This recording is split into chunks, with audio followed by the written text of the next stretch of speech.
Едни со проекти и планови за еднината, други само со напади кон политичките ривали. Тоа е сликата која можеме да ја видиме на нешто помалку од 2 месеци пред локалните избори. Владеачката ВМРО ДПМН довербата од граѓаните почна да ја бара соочет за сработеното, како и со најава што ќе сторат по изборите, додека пак СДСМ единствено што досега понуди пред јавноста е само критика за политичките ривали, без промоција што би сториле ако ја добијат довербата. Новинарот Бранко Геровски за Алфа вели дека за партијата на Венко Филипче ќе биде многу подобро доколку ја променат реториката, бидејќи не можат да очекуваат повеќе гласови на изборите ако единствена карта им е напад кон владеачката партија. Вие сте во ситуација постојано да бидете негативни, да бидете критични кон нешто, немате време, немате енергија, целата енергија трошите на она што се нарекува критика на во Марксова смисла на се и се што на се постоечко. СДСМ како некогаш голема партија и се уште партија која презентира да биде голема,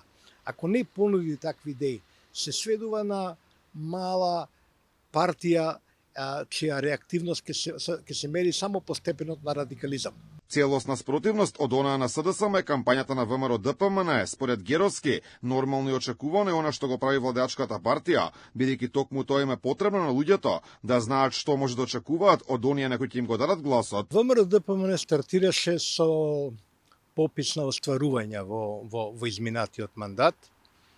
Тоа вака на прв поглед се разбира делува импресивно, тоа се бројки на направени километри патишта, градинки, училишта и така натаму. Се разбира, секојаш може да биде подобро, може би недостасува малку и самокритичка нотка во некои моменти, но тие работи не се за кампања, се разбира. Сосема друга е ситуацијата во албанскиот политички блок, таму дуи почна да ја тера кампањата на национализам. Според Геровски останува да видиме дали вреди ќе издржи, да не возврати со иста мера.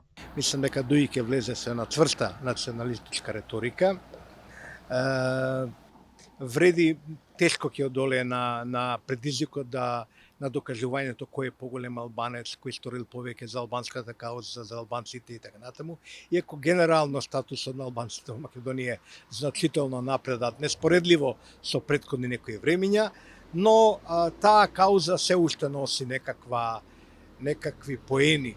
Но овие избори ќе има и повеќе независни кандидати за градоначалници и советници. Според познавачите тоа би требало да ја збогати кампањата со предлози и идеи, но и да биде проблем пред се за опозицијата, чии гласачи кај независните може да го видат она што не им го нуди нивната политичка опција.